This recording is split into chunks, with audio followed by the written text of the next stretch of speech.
ሰላም እንደምን ቆይታችኋል የተወደዳችሁ ተመልካቾቻችን ይህ የኢትዮጵያ ቴሌቪዥን ነው ዜና ኢትዮጵያ በሁለተኛው ምዕራፍ ተመልሷል አብራችሁ እንድትቆዩ በአክብሮት ነው የምንጋብዘው ዜና ኢትዮጵያን እየመራን መሐሌት ታደለና አሸናፊ እንዳለ ከናንተ ጋር እንቆያለን በቅድሚያም አርዕስተ ዜናዎች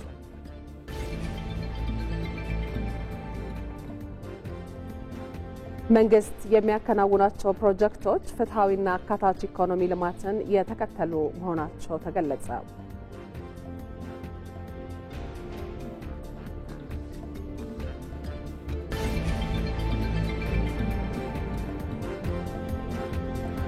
በኢትዮጵያ ላይ የተጋረጡ የውጭና የውስጥ ጫናዎች የሀገሪቱን እድገት ወደ ኋላ ሲጎቱ መቆየታቸውን ምሁራን ተናገሩ።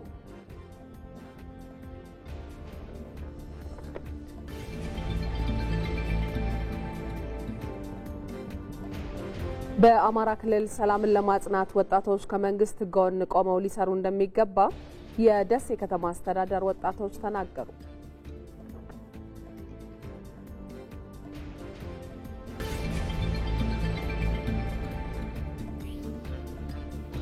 ከውጭ የአሜሪካ ፕሬዝዳንት ዶናልድ ትራምፕ ታሪፍን የመጠቀም ስልጣን ካልተሰጣቸው አሜሪካ ተወዳዳሪ ሀገር አትሆንም ሲሉ ገለጹ።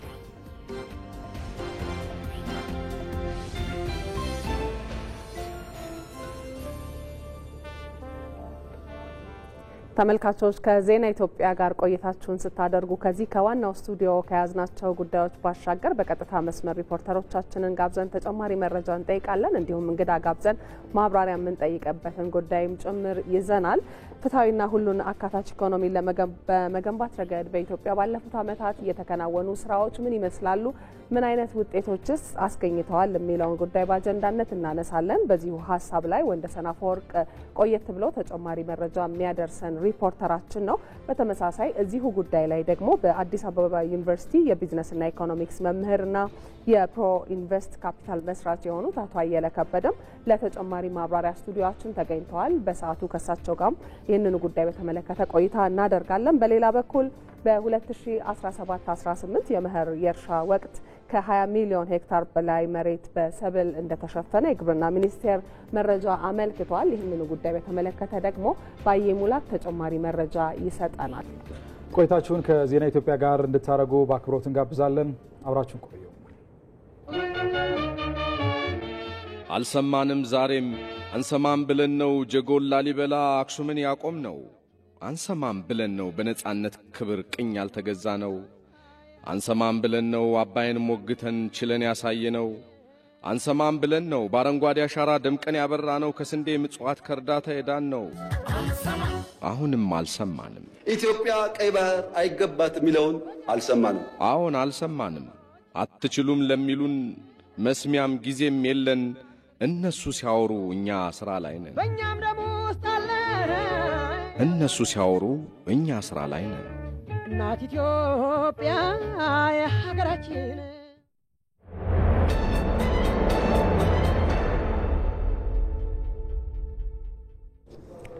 ተመልካቾቻችን ዜና ኢትዮጵያ በአጀንዳነት ወደሚመለከተው ጉዳይ ነው የምንሻገረው። መንግስት የሚያከናውናቸው ፕሮጀክቶች ፍትሃዊና አካታች የኢኮኖሚ ልማትን የተከተሉ መሆናቸው ተገለጸ።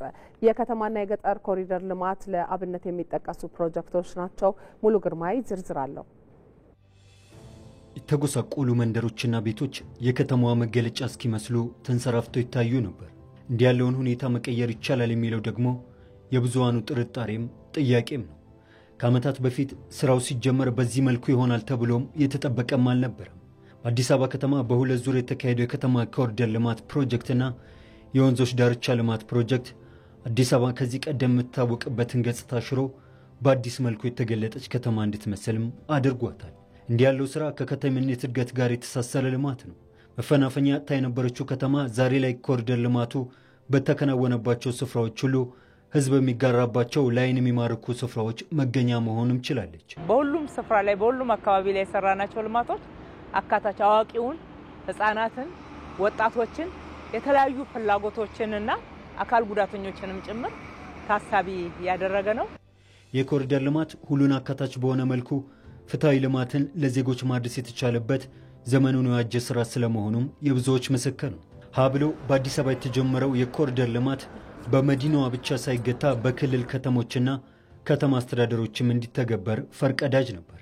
ይህ ከተሞችን የማዘመን ሥራ የትውልድ ስነ ልቦናን እያከመ መሆኑንም ጠቅላይ ሚኒስትር አብይ አህመድ በምክር ቤቱ መደበኛ ስብሰባ ላይ ያነሱት ሐሳብ ነው።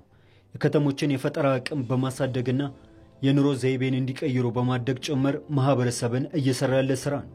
ይሄ ነገር በስፋት ኢትዮጵያ ውስጥ የትውልድ ስነልቦናን እያከመ ያለ ሥራ ነው። ሲወጣ የጸዳ ነገር ማየት፣ ሲወጣ ወቅወይ ማየት፣ ስንመለስ መጨለም የነበረውን የስነልቦና ስብራት እያረቀ እያከመ ያለ ጉዳይ ነው። የትም ዓለም ሄደን ስንመለስ የሚጠብቀን ጨለማው አዲስ አበባ ነበር፣ አሁን አይደለም። በአዲስ አበባ ተጀምሮ ወደ 68 ከተሞች የተስፋፋው የኮሪደር ልማት ሥራ የፍትሐዊነትና የአካታችነት ኢኮኖሚ ልማት ሐሳቢንም የገለጡ ናቸው። ኮሪደር ልማት ሥራው በከተማ ብቻ ሳይወሰን ወደ ገጠር ተሻግሮ የገጠሩን ማህበረሰብ አኗኗር ለማሻሻልም በገጠር ጭምር ተግባራዊ ማድረግም ተጀምሯል። የብዙሃኑ ኢትዮጵያ መኖሪያ የሆነው የገጠር አካባቢ የሀገሪቱ ኢኮኖሚ ምንጭ ሆኖ ቢቆይም ከኢኮኖሚ ተጠቃሚነት ረገድ ትኩረት ተነፍጎት እንደነበረም ሲገለጽ ቆይቷል። የገጠር ኮሪደር ልማቱም ከዚህ ቀደም የነበረውን የገጠር ዜጎችን አኗኗር የተሻገረ ለውጥን ለማምጣትም ያለመ ነው። እንዲህ ያሉ ፕሮጀክቶች ገጠሩን ያልዘነጋ ፍትሐዊነትና አካታችነት ሐሳቢንም ያነገበ ነው። በከተማ ብቻ ሰርተን ብልጽግና ልናረጋግጥ አንችልም። አብዛኛው የኢትዮጵያ ማህበረሰብ አሁንም ገጠር ውስጥ ስለሚኖር ገጠሩን መቀየር ያስፈልጋልና የተሻገረ ገጠር ከነበረ የኑሮ ዘዬ ከፍ ያለ ገጠር መፍጠር አለብን የሚል ትልም የነበረ ነው። የከተማም ሆነ የገጠር ኮሪደር ልማቱ ፍትሐዊና አካታች ኢኮኖሚ ልማትን በመገንባት ረገድ ይኸው እሳቤ ከተገለጠባቸው ፕሮጀክቶች መካከል ለአብነት የሚነሱ ናቸው። በ1.5 ትሪሊየን ብር ፌዴራል መንግስት እየተገነቡ ያሉ የመንገድ ፕሮጀክቶች፣ በ200 ቢሊዮን ብር እየተገነቡ ያሉ የመስኖ ፕሮጀክቶች እንዲሁም በየክልሉ ቱሪዝም መስህብ ስፍራዎችን የማልማት ስራዎች ከመሃል እስከ ዳር ታሳቢ ያደረጉ የልማት ስራዎች ናቸው። በሶማሌ ክልል እንኳን ብንመለከት በቀጣይ ዓመታት በ30 ቢሊዮን ዶላር በሀገሪቱ ከሚገነቡ ግዙፍ ፕሮጀክቶች ውስጥ የ10 ቢሊዮን ዶላር ፕሮጀክቶቹ በዚሁ ክልል የሚከናወኑ ናቸው። እዚህ ጉዳይ ላይ እንቆያለን። ክብራትና ክብራን ተመልካቾቻችን ሙያዊ ማብራሪያ እንዲሰጡን እንግዳ ጋብዘናል። እንግዳችን አየለ ከበደ ይባላሉ። በአዲስ አበባ ዩኒቨርሲቲ የቢዝነስና ኢኮኖሚክስ መምህር ናቸው። እንዲሁም ደግሞ የፕሮ ኢንቨስት ካፒታል መስራች ናቸው። እንግዳችን ስለመጡ ከልብ እናመሰግናለን። አመሰግናለሁ። ስለቆያችሁ ስለጋበዛችሁ አመሰግናለሁ። እንግዲህ ቆይታ እናደርጋለን ከእርሶ ግን ቀደም ብለን ደግሞ አንድ ባልደረባችን ወንደሰን አፈወርቅም እንዲሁ ተጨማሪ መረጃዎችን ሊያጋራን በቀጥታ መስመራችን ላይ ነው የሚገኘው። ወንደሰን እንደምን ውለሃል? ፍትሐዊና ሁሉን አካታች ኢኮኖሚ ከመገንባት አንጻር መንግስት ባለፉት ዓመታት ያከናወናቸው ስራዎች እንዴት ይገለጻሉ የሚለውን ጠቅላላ አድርገ መረጃዎችን አደረሰ።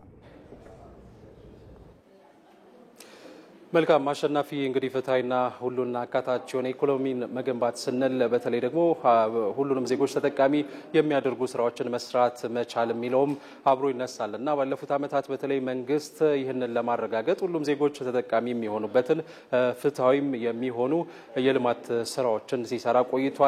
ከተማ፣ ገጠር ላይ የተለያዩ ልማቶችን ተመልክተናል። ከዛ በተጨማሪነት የተለያዩ የህብረተሰብ ክፍሎችን ተጠቃሚ የሚያደርጉ እንቅስቃሴዎችን እንዲሁ በመንግስት በኩል ተመልክተናል ከዚህ ቀደም።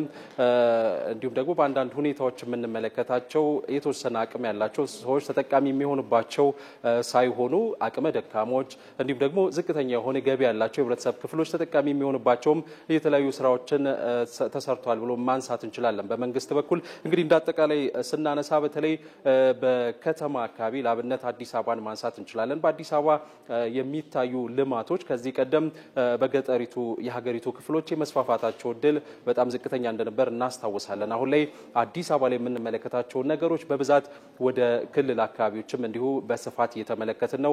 በዚህ ረገድ በተለይ በገበታ ለሸገር የተሰሩ ፕሮጀክቶችን እናስታውሳለን። አዲስ አበባን ለቱሪስቶች ምቹ ሳቢ ከማድረግ አንጻር የተሰሩ ስራዎችን እናስታውሳለን። እነዚህ ስራዎች እንግዲህ ከአዲስ አበባ ተሻግረው በተለያዩ የሀገሪቱ አካባቢዎች የተለያዩ ስራዎች እንዲሰሩ አስችሏል እና በገበታ ለሀገር እንደ ሀገር በተለያዩ የሀገሪቱ አካባቢዎች ስራዎች ተሰርተዋል። እነዚህ ስራዎች አንደኛ ነገር የተለያዩ ቱሪስቶችን የሚያርፉባቸውን የቱሪስት መዳረሻዎችን የማልማት ስራዎች በስፋት ተሰርተዋል። ከዛ በተጨማሪነት ደግሞ ከአዲስ አበባ ውጭ ያሉ አካባቢዎች እንዲሁ የልማት ተጠቃሚ እንዲሆኑ የሚያደርጉ ስራዎች ተሰርተዋል ብለን ማንሳት እንችላለን። ሌላኛው ደግሞ ቀደም ሲል በዜናውም ስናደምጠው እንደነበረው ከኮሪደር ልማት ስራውም ጋር ተያይዞ በከተማ በተለያዩ የሀገሪቱ ከተሞች ይሄ የልማት ስራ ተሰርቷል። ከዛ በተጨማሪ በገጠሩም የሚኖረው የህብረተሰብ ክፍል እንደዚህ አይነት የተሻለ የዘመነ ኑሮ ይገባዋል በሚልም ይህንን ልማት ለገጠር አካባቢዎችም ተደራሽ የማድረግ ስራዎች ተሰርተዋልና በዋናነት እነዚህ ይነሳሉ። ሌላኛው ምናልባት በተለይ መንግስት ሰራቸው ተብሎ ከሚቀመጡ ጉዳዮች መካከል ሰው ተኮር የሆኑ ፕሮጀክቶች ይነሳሉ። እነዚህ ፕሮጀክቶች እንግዲህ የተለያዩ የህብረተሰብ ክፍሎችን ተጠቃሚ የሚያደርጉ ናቸው። በተለይ ደግሞ ዝቅተኛ የኑሮ ደረጃ ላይ የሚገኙ የህብረተሰብ ክፍሎች የልማቱ ተቋዳሽ እንዲሆኑ ማድረግ የቻለ ነው። እንግዲህ ከአካታች የኢኮኖሚ ጋር ተያይዞ ያለውን ነገር ስናነሳ የተለያዩ የህብረተሰብ ክፍል ተጠቃሚ መሆናቸው ልማቱ ዘላቂ እንዲሆን ያደርጋል እና በዚህ ረገድ ሰፋፊ ስራዎች የተሰሩባቸው ናቸው ብለን ማንሳት እንችላለን። በአዲስ አበባ እንደምናስታውሰው የአቅመ ደካሞች ይሄ የማዕድ ማጋራት ስራዎች ተሰርተዋል። ከዛ በተጨማሪነት ደግሞ በተለይ ቤት የማደስ እንዲሁም ደግሞ አዳዲስ ቤቶችንም ገንብቶ የመስጠት ስራዎች በስፋት ተሰርተዋልና እኚህ ነገሮች በአዲስ አበባ የሚገኙትን ብቻ ተጠቃሚ የሚያደርጉ ሳይሆኑ በክልልም በስፋት የተሰራባቸው ናቸውና በክልል አካባቢ የሚገኙ የህብረተሰብ ክፍሎችንም ተጠቃሚ ማድረግ የቻሉ ናቸው ብለን ማንሳት እንችላለን። ከዛ በተጨማሪነት ምናልባት የሚነሳው ነገር የተማሪዎች ምገባን የተመለከተን ጉዳይ ማንሳት እንችላለን። እንግዲህ በተለያዩ የሀገሪቱ አካባቢዎች የሚገኙ ተማሪዎች በትምህርት ቤቶቻቸው የተለያዩ የምገባ ፕሮግራሞች ተዘጋጅተው እንግዲህ ተጠቃሚ የሚሆንበት እድል ተመቻችቷል ማለት ነው። ይህንን እንዳጠቃላይ ስናነሳ እንግዲህ ከተማ፣ ገጠር እንዲሁም ደግሞ የተለያዩ የህብረተሰብ ክፍሎችም ጭምር ተጠቃሚ የሆኑባቸው ስራዎች ባለፉት ዓመታት ተሰርተዋል ብለን ማንሳት እንችላለን። ወንደሰን ለመረጃዎቹ እናመሰግናለን። ጥሩ ቀን ይሆናል። አሁንም እንቀጥላለን ተመልካቾቻችን። ቀደም ሲል ያስተዋወቅናችሁ እንግዳችን አሉ። በቀጥታ ወደ እሳቸው ነው የምንሻገረው። እንግዳችን አቶ አየለ እንኳን በደህና መጡ በድጋሚ። የአካታችና ፍትሃዊ ኢኮኖሚን እያነሳን ነውና እንዲህ ያለው ኢኮኖሚ መገለጫዎቹ ምንድናቸው? እንዴትስ ነው አካታችና ፍትሃዊ የሆነ ኢኮኖሚን መገንባት የሚቻለው የሚለውን ሀሳብ እናንሳ አስቀድመን። አመሰግናለሁ። ምናልባት ዘላቂ የሆነ አካታች ፍትሃዊ ልማት እና እድገት ለማረጋገጥ ሁለት አይነት ጽንፎችን ማንሳት እንችላለንና ከነሱ ውስጥ አንደኛው መንግስት በስፋት ኢኮኖሚስት እጁን አስገብቶ መስራት አለበት የሚል ሲሆን ይህም አካታችነትን ያረጋግጣል። ሌላኛው ደግሞ እድገትን ካሰብን ደግሞ መንግስት እጁን ሰብስቦ ግሉ ሴክተር ነው እድገቱን የሚያረጋግጠው የሚል አለ። ምናልባት ዘላቂ የሆነ አረንጓዴ ጠንካራ አካታች የሆነ ኢኮኖሚ እድገት ለማምጣት አሁን ላይ በኢትዮጵያ መንግስት እየተሰራ እንዳለው መሀል ላይ በመካከል ላይ ያለ ስራ መስራትን ያስፈልጋል። ስለዚህ ይህን አስመልክቶ ደግሞ በመንግስት በስፋት የተሰሩ ይህን ሊያሳዩ የሚችሉ እና ሊያመጡ የሚችሉ ማረጋገጫዎች አሉ። ለአብነት ያለ የተወሰኑትን አነሳለሁ። ከነዚህ ውስጥ ምናልባት የኮሪደር ልማት፣ የወንዝ ዳር ልማት እንዲሁም ኢኮቱሪዝምን ለማስተካከል መንግስት እየሄደበት ያለው አቅጣጫ ያለው ኢኮኖሚ አንደምታ በጉልህ ሊነሳ የሚገባ ነው። ይህን ስናነሳው የቱሪዝም ሴክተሩ በተጠናከረ ቁጥር የውጭ ምንዛሪ ይመጣል። ያ የውጭ ምንዛሪ መምጣቱ ብቻ ሳይሆን ያንን ውጭ ምንዛሪ ለማምጣት የምናወጣው ወጪ በጣም አናሳ ነው። ምን ማለት ነው? በቁጥር ባስቀምጥ $100 ለማምጣት በፊት ላይ $85 እናወጣ ነበረ ለግብአት ግዢ ያለን ማለት ነው፣ ለማሽን ግዢ ያለን። አሁን ግን $100 ብናመጣ ኦልሞስት $90 አካባቢ እዚሁ ይቀራል ማለት ነው። ምክንያቱም የተፈጥሮ ስራ ስለምንሰራ ማለት ነው። ለዛ አሁን ላይ እየተሰሩ ያሉት የኮሪደር ልማት፣ የሪቨር ሳይድ እንዲሁም ደግሞ ኢኮቱሪዝም የሚቀይሩ በየክልሉ የሰሩ ስራዎች ያን ያረጋግጣሉ። ያን ብቻ ሳይሆን ደግሞ ያቺ $100 $100 ከኤርፖርት ጀምሮ እስከ የቱሪዝም መዳረሻዎቹ ድረስ ያሉ የሰርቪስ ፕሮቫይደርና የእቃ አቅራቢዎች ሼር ያደርጓታል። በዚህ አካታችነቱን ማረጋገጥ እንችላለን፣ ፍትሃዊነትን ማረጋገጥ እንችላለን። ስለዚህ ልማቱ አንድን አካባቢ ብቻ ሳይሆን ሁሉንም አካባቢ የሚያዳርስ አንድን ዜጋ ብቻ ሳይሆን ሁሉም ዜጋዎችን ያማከለ ልማት ይሆናል ማለት ነው። ይሄ አንደኛው ማሳያ ነው። ይህን አስመልክቶ በሁለተኛ ደረጃ የምናነሳው ማሳያ ከነዚህ ጋር ተያይዞ እንደ ህዳሴ ግድብ አይነት እንዲሁም እንደ ኮይሻ አይነት ፕሮጀክቶችን ማንሳት እንችላለን።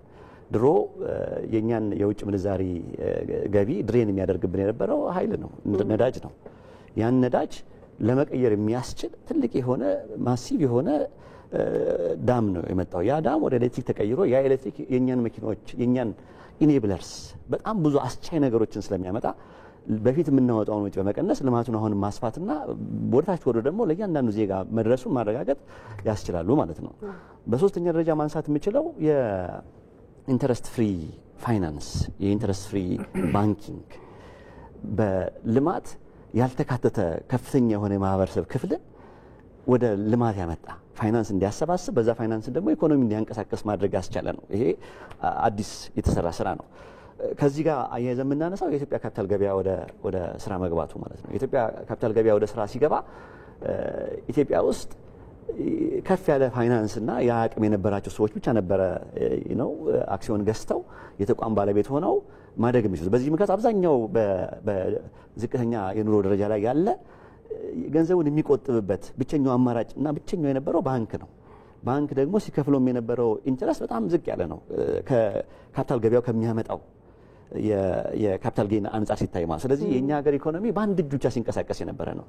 ካፒታል ገበያው ሲገባ ኢኮኖሚ በሁለት እጁ መስራት ጀመረ ማለት ነው። ያ ምን ያስችላል? እያንዳንዱ ከትንሽዬ አሁን ፔኒ ሼርስ የሚባሉ አሉ የአክሲዮኖች ማለት ነው። በሳንቲም ደረጃ በትንሽ ብሮች ደረጃ ተገዝተው እነሱ አድገው ትንሽ ገቢ ያላቸው ዜጎችን ማሳደግ የሚችሉ አቅም የሚፈጥሩ ናቸው ማለት ነው። ሶ ያንን ለማድረግ መንግስት የካፒታል ገበያ ተቋዳሪ ባለስልጣን አቋቁሞታል፣ የካፒታል ገበያውን አምጥቶታል። እንዲሁም ደግሞ እንደኛ አይነት እንደ ፕሮኢንቨስት አይነት ያሉ ወደ 12 የሚጠጉ የካፒታል ገበያ ፕሮሞተርስ ኦፕሬተርስን ወይ የካፒታል ማርኬት ሰርቪስ ፕሮቫይደሮችን አስገብቷል ማለት ነው። ያ ምን ያደርጋል? እያንዳንዱ ዜጋ የንብረት ባለቤት ማድረግ የሚችል በዛ ማደግ የሚያስችል አካታችነትን አምጥቷል። ምናልባት እስካሁን የተሰሩ ስራዎች ያላቸውን ውጤት እያየ ነው። ስለዚህ በተለይ ይሄ ፍትሃዊ ተጠቃሚነትን ለማረጋገጥ ከዚህ በኋላ ሊሰሩ የሚገባቸው ስራዎች ምንድን ናቸው? እስካሁን የተሰሩ ስራዎች አሉ፣ ውጤት አመጥተዋል። ከዚህ በኋላ ምንድነው ሊሰራ የሚገባ የሚለውን ደግሞ እስቲ ከዚህ በኋላ አሁን ያነሳኋቸው ነገሮችን ማጽናት ይፈልጋል። እንዲሁም ደግሞ እነዚህ ያነሳኋቸው ነገሮች በስፋት ውጤት ማምጣት ካስፈለጉ ልናተኩርባቸው የሚገቡ ሌሎች ስራዎች ይኖራሉ ማለት ነው። አንደኛው ስራዎች በተሻለ መጠን አሁን ላይ ያለውን የሰዎች መንቀሳቀስ ማስፋት መቻል አለብን ማለት ነው። ሁሉም ቦታ ላይ ሄደው እንዲንቀሳቀሱ በተለይ ቱሪዝም የምናስብ ከሆነ ቱሪዝም ላይ የለፋናቸው ልፋቶች እንዳለ ፍሬ እንዲያፈሩልን ሰዎች የሚሄዱበትን መንገድ መክፈት አለብን ማለት ነው። ያ ውጤት ያመጣል ብዬ አስባለሁ። ከፍተኛ ውጤት ያመጣል ብዬ አስባለሁ። ከማህበረሰብ ተጠቃሚነት አኳያስ ምክንያቱም አሁን ቀደም ሲል ያነሳናቸው ጉዳዮች ሲወርዱ ወደ ማህበረሰቡ እንደሚመጡ ይጠበቃል። እያንዳንዱ ሰው ተጠቃሚ መሆን ስላለበት ፍትሃዊነትን ስናነሳ፣ ስለዚህ ከሱ አንጻር ምን መሰራት አለበት የሚለውን ሀሳብ ከማህበረሰቡ አንጻር አሁን የተሰሩ ያሉት ነገሮች በጣም በርካታዎች ናቸው። አንደኛ እነዚህ የሚሰሩ ስራዎች የሚያመጡት ውጤት እንዴት እያንዳንዳችን ኪስ ውስጥ ሊገቡ እንደሚችሉ አሁን ላይ በአጋጣሚ ያለ ነው የኢንቨስትመንቱ የወጪው ጊዜ ላይ ያለ ነው። የወጪው ጊዜ ላይ ስንሆን ደግሞ የተወሰኑ ጭንቀቶችን ያመጣል። ስለዚህ ማህበረሰቡ ቀጣዩ ጊዜ በጣም ጥሩ ሊሆን እንደሚችል ማለት ነው በማየት እያንዳንዱ የተሰሩ ስራዎችን እንዴት አድርገን ነው ወደ ገንዘብ የምንቀይረው? ምክንያቱም ያለ ማህበረሰብ ተሳትፎ ይሄን ማሳካት አይቻልም። ስለዚህ ማህበረሰቡ ለምሳሌ ቅድም ስናነሳ እንደነበረው አሁን ሪቨርስ ላይ ይሰሩ ያሉ ለውጦች አሉ። እዛ ለውጦች ላይ እንዴት አድርጌ ነው እኔ ብገባ ገንዘብ መስራት የምንችለው? እነዛን ስራዎች እንዴት ነው ወደ ገንዘብ መቀየር የምንችለው? ቅድም እንዳነሳ ነው የኛ ሀገር ኢኮኖሚ እስከዛሬ ድረስ በመጣበት አካሄድ ኢምፖርት ላይ ተንጠልጥሎ የመጣ ኢኮኖሚ ነው። ሶ አሁን መንግስት የሰሩት ያሉት ስራዎች በአብዛኛው ኤክስፖርት ፎከስድ ሆነው ዶላር የሚያመጡና እነዛ ዶላሮች ደግሞ እኛ እያንዳንዳችን ኪስ ውስጥ የሚገቡ ናቸው ማለት ነው። እነዛን መንግስት ሰርቶ ያመጣቸውን የቱሪስት ሰዎች በኢትዮጵያዊ መስተንግዶ በኢትዮጵያዊ ግልጋሎት መስጠት ብናግዘው ምን ማድረግ እንችላለን? ኢትዮጵያን መዳረሻ እናደርጋታለን ማለት ነው። የካፒታልን መዳረሻ ማድረግ እንችላለን ማለት ነው። በዚህ አንጻር ማህበረሰቡ ራሱን ከዚህ ፕሮጀክቶች ጋር እያየ ራሱን ማዘጋጀት ይችላልበት። ለምሳሌ መኪና ላይ አሁን ህዳሴ ግድብ ኤሌክትሪክ ያመነጫል። የኤሌክትሪክ መኪናዎችን ሰው መልመድ መቀበል እንዲሁም መግዛት መሸጥ ላይ ማተኮር መቻል አለበት ማለት ነው። ምክንያቱም አሁን የተሰሩት መሰረተ ልማቶች ወደ ውጤት መቀየር የሚችሉት እያንዳንዱ ማህበረሰብ ተሳተፈባቸው ነው ያስባለሁ። በጣም ጥሩ። አቶ አያለ ከበደ እዚህ መጥተው ለሰጡ ማብራሪያ ከልብ ነው የምናመሰግነው። እኔ በጣም አመሰግናለሁ ስለጋበዛችሁ ያስፈልጋል። መልካም ቀን። መልካም ጊዜ። ሰላም።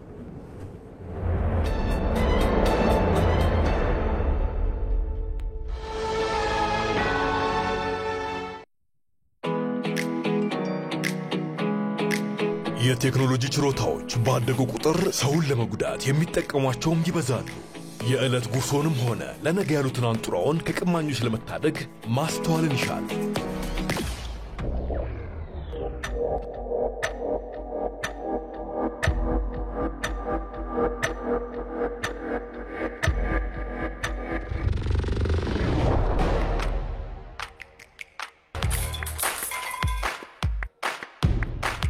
ማንኛውንም መተግበሪያ ከአፕ ስቶርና ከፕሌይ ስቶር ብቻ በማውረድ የተቀበሉት ብር አካውንት ውስጥ መግባቱን በማረጋገጥ አጠራጣሪ ማስፈንጠሪያዎችን ወይንም ሊንኮችን ባለመንካት ያልተረጋገጠ የማህበራዊ ሚዲያ ንግድ ላይ ባለመሳተፍና የሐሰት ማስታወቂያዎችን ባለማመን ራስዎን ከመጭበርበር ይታደጉ። የኢትዮጵያ ንግድ ባንክ ሁሌም የሚተማመኑበት ባንክ።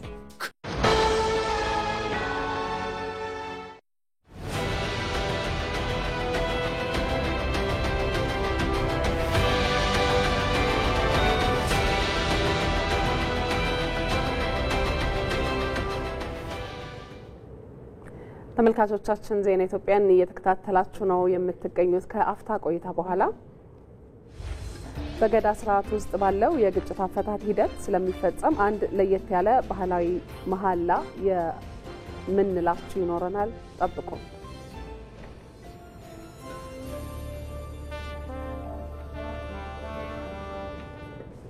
አሁንም አብራችሁ እንድትቆዩ በአክብሮት ነው የምንጋብዘው። በዝርዝር ወደምንመለከታቸው ዘገባዎች አልፈናል። በኢትዮጵያ ላይ የተጋረጡ የውጭና የውስጥ ጫናዎች የሀገሪቱን እድገት ወደ ኋላ ሲጎቱ መቆየታቸውን ምሁራን ይገልጻሉ። ኢትዮጵያን ለማዳከም ጠላቶቿ ባንዳዎችን እንደ መሳሪያ ሲጠቀሙ መቆየታቸውንም ታሪክ ምስክር ነው። ሀብታሙ ተክለስላሴ ተከታዩን ዘገባ አዘጋጅቷል። ታሪክ እድፍ እንዳለው ከገድልና ድሉ እኩል የሚታይ እንሸሽግህ ብንለው የማይሸሸግ የእኛ የኩሮቹ የነጻነት ቀንዲሎቹ ነውን ብለን ጠይቀን መልሰን የምናፍርበት ላንሰርዘው የተጻፈ የታሪካችን አንዱ ገጽ ነው። ባንዳነት ሀገር ከጥቅም ከዛሬ ብልጭልጭ በቀቢጸ ተስፋነት ከሚታለመው ስልጣን አትበልጥም ነው ውሉ። ኢትዮጵያ አይደለም ዛሬ ኢትዮጵያውያን ከሊቅ እስከ ደቂቅ አብረው ጠላትን አሳፍረዋል በምንልበት ግዙፉ አድዋ በኋላም በተከተለው የውጭ ወራሪ ቅዠት ሀገር ሻጭ ጥቅም አሳዳጅ የስልጣን ጠመኛ ባንዳዎችን አይታለች። ዳሩ ግን የሀገሬው ህብረት በለጠና ድሉን አይቀር ያደረገው እንጂ ዛሬም ይኸው ነው። የኢትዮጵያ ጠላቶች መተማመኛቸው እነኚሁ ከኛው ጉያ የወጡ ሆዳደሮች ናቸው። ኢትዮጵያ የአርበኞች ሀገር ነው። ከድሮ ጀምሮ ዛሬም የአርበኞች አገር ነው። አርበኞች ናቸው አገር አቆይተው እዚህ ያደረሱት። መከላከያ ሰራዊት የአባቶቹን የአርበኝነት ነው የወረሰው። ለዚህ ነው ሁልጊዜ የሚያሸንፈው። የአርበኞች አገር ነው ስንል ገዢ ባህሪው ማለታችን ነው እንጂ ኢትዮጵያ ባንዳማ አላት። በየዘመኑ እሱ ነው የታየው። ጣሊያን ሲመጣ እሱ ነው የታየው። ዚያድ ባሬ ሲመጣ እሱ ነው የታየው። ግብጽ ሲመጣ እሱ ነው የታየው። ቱርክ ሲመጣ እሱ ነው የታየው። ደርቡሽ ሲመጣ እሱ ነው የታየው። ባዳውማ ባዳ ነው የባንዳው ገረመ እንጂ እንዲሉ አሳፋሪውን ሳያፍሩበት ግባቸውም ህልውናቸውም ኢትዮጵያ አይደለችምና መሽቶ በነጋ ቁጥር መጋዛቸውን ይዘው ይነሳሉ። በሚሰፈርላቸው ልክ ይገዘግዛሉ። ትላንት ለፓስታና መኮረኒ ብለው የአርበኞችን እንቅስቃሴ ለወራሪው አሳልፈው የሰጡ እንደነበሩት ዛሬም አሉ። ትላንት የተቀበረ የጦር መሳሪያ እያስቆፈሩ ለጠላት የሰጡ እንደነበሩት ዛሬም አሉ። ወትሮም አኩራፊና ጥቅመኛን ማማለልና ለዓላማው ማሰለፍ የጠላት ግልጽ ስልት ነው። እንግዲህ ከነበረው አስተዳደር ከአንዳንድ ጉድለቶች ጋር አያይዘው እንግዲህ በማንኛውም ጊዜ አገሩን የሚደግፍ ቡድን አለ፣ ግለሰብ አለ፣ አገሩን የሚቃወም። ስለዚህ እነዛን አቅጣጫ በመስጠት ገንዘብ በመስጠት መሳሪያም በመስጠት ሲያስፈልግ ራሳቸውም እየተሳተፉ እንግዲህ የውስጥ ግጭት ነው እየተባለ እንኳን በመናይበት ሰዓት የውጭ ዜጎችን እናያለን አይደል ውስጥ ላይ ገብተው አርበኛን ለጠላት አስረክበው ጉርሻና ዱርጎ እንደተቀበሉት ያሉ ዛሬም አሉ። አረ እንዲያውም ጦራቸውን አዝምተው ከጠላት ወገን ተሰልፈው ኢትዮጵያን የወጉም ነበሩ። አገኝ ያሉትን ስልጣን ቀኝ ገዢ ሰጠን ብለው የቋመጡ ለጠላት ያደሩ ቀቢጸ ተስፈኞችም ነበሩ። የዛሬ ባንዳዎችም ከዚህ የተለየ ግብር የላቸውም። ኢትዮጵያን ክደው ለጠላት አሳልፈው የሰጡ ሆነው ሲወሱ ትግሉ የውጭውን በማማተር ብቻ እንደማይቀለበስ ግልጽ ያደርገዋል። ኢትዮጵያውያን ዘላቂ ጥቅሟንና ሰላሟን ለማናጋት ብሎ ከታሪካዊ ጠላቶቻችን ጋር የሚሰሩ የባንዳና የባዳ ጠላቶቻችን ጠንቅቀን እናውቃለን። ኢትዮጵያ የባህር በር ጥያቄ ያስቆጣቸው ኃይሎች በተለይ ደግሞ የባንዳና የባዳ አሽከር የሆኑ ወደ ስጋት የማይሆኑበት ደረጃ እንዲደርሱ መከላከያ ሰራዊታችን በጥንቃቄ ነው እየሰራ ያለው። ህልውና የሚከበረው ተደምሮ ጸንቶ በመቆም ነው። ኢትዮጵያ በተሰለፈችበት የሚቃረኑ ባዳና ባንዳዎችን ሴራና ተንኮል መረዳትና አሸናፊነታችንን መናገር በእጅጉ ያስፈልጋል። ያኔ እጃቸውን ይሰበስባሉ፣ አሊያም በተቃርኖ እንደቆሙት ከጠላት ይታያሉ። የኢትዮጵያ የባንክ ኢንዱስትሪ በበርካታ ዓለም አቀፍ መለኪያዎች ፈጣን እድገት እያስመዘገበ ይገኛል። በቅርቡ አፍሪካ መጋዚን የተሰኘ መጽሔት ባወጣው ዓመታዊ ሪፖርት ላይም 6 የኢትዮጵያ ባንኮች ከአፍሪካ ግዙፍ 100 ባንኮች ዝርዝር ውስጥ መካተታቸውን አስነብቧል። መቅደስ እንዳለ አሁናዊው የባንክ ዘርፍ እድገት ምን ይመስላል የሚለውን በተከታዩ ዘገባዋ ታስቃኘናለች። በኢትዮጵያ የባንክ ኢንዱስትሪው 100 ዓመት ያስቆጠረ ነው። ይሁን እንጂ ለበርካታ ዓመታት በሚፈለገው መጠን ሳያድግና ተደራሽ ሳይሆን እንደቆየ ይነሳል። ካለፉት 3 አስርት ዓመታት ወዲህ ግን ዘርፉ ከፍተኛ መነቃቃት አሳይቷል። ለመሆኑ የባንክ ኢንዱስትሪው አሁን ላይ ስላለበት አጠቃላይ ሁኔታ ቁጥሮች ምን ይነግሩናል? እስከ መስከረም 20 2018 ዓ.ም ባለው ጊዜ በኢትዮጵያ የሚንቀሳቀሱ ባንኮች ቁጥር 31 ደርሷል። የእነዚህ ባንኮች ጠቅላላ ሀብት ደግሞ 5 ትሪሊዮን ብር ሆኖ ተመዝግቧል። የባንኮች አጠቃላይ ተቀማጭ ገንዘብ መጠን 3.7 ትሪሊዮን ብር ሲሆን ካፒታላቸው ደግሞ 437.1 ቢሊዮን ብር ሆኗል። በሁሉም ባንኮች የተመዘገበው አጠቃላይ የተቀማጭ ሂሳብ ቁጥር ወይንም አካውንት 173.9 ሚሊዮን ተሻግሯል። እዚህ ላይ አንድ ሰው ከአንድ በላይ አካውንት ሊኖረው እንደሚችል ከግምት ይገባል። የባንኮች ተደራሽነት በማስፋት በኩል የባንክ ቅርንጫፎች ሚና ወሳኝ እንደሆነ ይታወቃል። እስከ መስከረም 20 2018 ዓ.ም ድረስ በመላው ሀገሪቱ የሚገኙ የባንክ ቅርንጫፎች ቁጥር 13057 ሲሆን ባሳለፍነው ዓመት ከነበረው አንጻር የ1.2 በመቶ ብልጫ አሳይቷል። ባንኮች ከሚሰጧቸው አገልግሎቶች መካከል በጥቂት ዓመታት ከፍተኛ እድገት ያስመዘገበው ከወለድ ነጻ የባንክ አገልግሎት ይጠቀሳል። ይህ አገልግሎት በእምነታቸው በፍላጎታቸው ወይም በሌላ በማንኛውም ምክንያት ወለድ የማይፈልጉ ደንበኞች የሚጠቀሙበት ነው። በኢትዮጵያ ሙሉ በሙሉ ከወለድ ነጻ የባንክ አገልግሎት የሚሰጡ 4 ባንኮች ይገኛሉ። ከዚህ ዘርፍ ከ378 ሚሊዮን ብር በላይ ተቀማጭ ተሰብስቧል። በኢትዮጵያ ከጥሬ ገንዘብ ወደ ዲጂታል የገንዘብ ዝውውር እየተደረገ የሚገኘው ሽግግር በከፍተኛ እድገት ላይ ይገኛል። የፋይናንስ ዘርፉ በፍጥነት እያደገ ቢሆንም አሁንም ትኩረት የሚሹ ጉዳዮች አሉ። ከነዚህ መካከል የባንኮች ብድር አሰጣጥ የሚጠቀስ ነው። በተጨማሪም ባንኮቹ ለገጠሩ ማህበረሰብ ይበልጥ ቅርብ ሊሆኑ እንደሚገባም ይነሳል። የኢትዮጵያ ባንኮች በዚህ ዓመት ካለፈው ዓመት ከፍተኛ ደረጃ ማሻሻላቸውን ነው የአፍሪካ ቢዝነስ መጽሔት የግምገማ ውጤት ያመለከተው። በፈረንጆቹ 2005 ከአፍሪካ 100 ትልልቅ ባንኮች ውስጥ ከቀዳሚው ዓመት ከፍተኛ ደረጃን ማሻሻል ካሳዩ 10 ባንኮች ውስጥ ብዙውን ድርሻ የያዙት የኢትዮጵያ ባንኮች መሆናቸውንም ዘገባው ያመለክታል። እነዚህ የኢትዮጵያ ባንኮች በተያዘው የፈረንጆቹ ዓመት ከቀዳሚው ዓመት ከአፍሪካ ባንኮች ዝርዝር ከ16 እስከ 18 ደረጃን በማሻሻል ከፍተኛ እድገትን ያስመዘገቡ ናቸው። በነገራችን ላይ በኢትዮጵያ በፋይናንስ ዘርፉ ከሚካሄዱ ማሻሻያዎች አንዱ ኢንዱስትሪውን ለውጭ ባንኮች ክፍት ማድረግ ነው። በመሆኑ ሁሉም ባንኮች ተወዳዳሪ ለመሆን የሚያስችላቸውን ዝግጅት እንዲያደርጉም ይጠበቃል። በአማራ ክልል ሰላምን ለማጽናት ወጣቶች ከመንግስት ጎን ቆመው ሊሰሩ እንደሚገባ የደሴ ከተማ አስተዳደር ወጣቶች ተናገሩ። የደሴ ከተማ ወጣቶች በወቅታዊ የሰላም ጉዳዮች ዙሪያ ተወያይተዋል። ሳሙኤል ወርቃየው ተጨማሪ አዘጋጅቷል። በአማራ ክልል ሰላምን ለማጽናት ያመች ዘንድ መንግስት ከተለያዩ የማህበረሰብ ክፍሎች ጋር ተደጋጋሚ ውይይቶችን እያደረገ ይገኛል። የደሴ ከተማ አስተዳደር ወጣቶችም በወቅታዊ የሰላም ጉዳዮች ዙሪያ ተወያይተዋል። አስተያየታቸውን የሰጡ ወጣቶችም በክልሉ ባለው የጸጥታ ችግር ምክንያት ወጣቱ ከቦታ ቦታ ተንቀሳቅሶ መስራት ባለመቻሉ ለስራ አጥነትና ላለባሌ ቦታዎች እንዲውል ተዳርጓል ብለዋል። በክልላችን ያለው የሰላም እጦት ወጣቱ ተረጋግቶ እንዳይኖር አድርጎታል። ወጥቶ ተንቀሳቅሶ እንዳይሰራ አድርጎታል። እምነት አንዱ ባንዱ ላይ እምነት እንዳይኖር አድርጎታል። ወጣቱ ላይ ብቻ አይደለም ማህበረሰባት ላይ ሴቶቻችን ላይ ህፃናቶቻችን ላይ ከፍተኛ ጫና እየደረሰ ነው። ስለዚህ ይሄንን ትኩረት ከመስጠት አኳያ መንግስታችን አሁን የያዘውን አቅጣጫ ማስቀጠል አለበት የሚል እንዳንድ የደሴ ከተማ ወጣት ሐሳቤን አቀርባለሁ። እርስ በርስ መጠፋፋት ማንንም አሸናፊ ያደርግም ያሉት ወጣቶች የሐሳብ ልዩነቶችን በሰላማዊ መንገድ መፍታት እንደሚገባም ጠይቀዋል። ወጣቶች ለሰላም መስፈን ሁላችንም የድርሻችንን ልንወጣ ይገባል ሲሉም ገልጸዋል። ሰላም የሚጀምረው ከቤት ነው አይደለ? ከቤት ይጀምራል። በራሳችን ላይ ሰርተን ቤተሰባችንን ከቀየርን በኋላ ወደ ማህበረሰቡ ይገባል፣ ወደ ሀገር። መሰረቱም ወጣት እስከሆነ ድረስ ወጣት ትልቅ ኃይል አለው፣ ትልቅ ጉልበት አለው።